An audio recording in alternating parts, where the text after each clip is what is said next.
El candidat de Compromís a l'Ajuntament d'Alacant, Tomàs Mestre, ha mostrat el seu suport a la CAM, comprant participacions de l'entitat a la cantina. Mestre ha explicat que es tracta d'un gest que vol manifestar la confiança que té en la Caixa a la cantina en un dels moments més complicats de la seva història. Este és un gest de total i absoluta confiança en la CAM i, a més, amb la preocupació o la inquietud que durant massa temps s'ha creat en els treballadors i treballadores de la CAM. És a dir, jo crec que ara, des de la política, el que cal és el sossec, el que cal és explicar a la ciutadania que confiem en la CAM i confiem en que la seguirem tenint pròxima, perquè és de tots i de totes, vull dir que, en definitiva. El candidat de la coalició que formen el Bloc, Iniciativa i els Verds ha reivindicat la CAM com a referent d'Alacant i com una important eina per a la cohesió social i de suport a les petites i mitjanes empreses.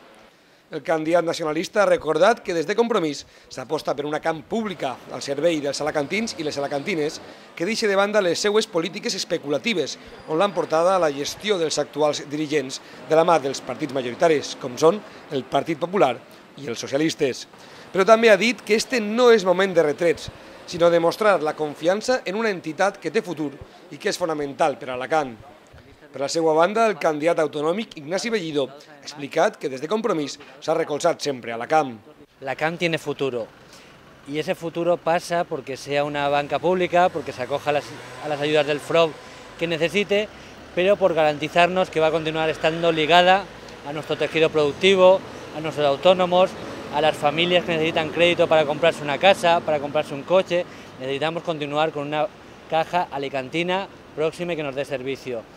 Bellido ha dit que Compromís està al costat dels treballadors i treballadores de la CAM, però també dels impositors, els autèntics propietaris de l'entitat. El candidat autonòmic ha explicat que Compromís aposta per un model de caixa públic i que recuperi els seus orígens, centrant la seva activitat en les necessitats de la societat i l'economia a la cantina.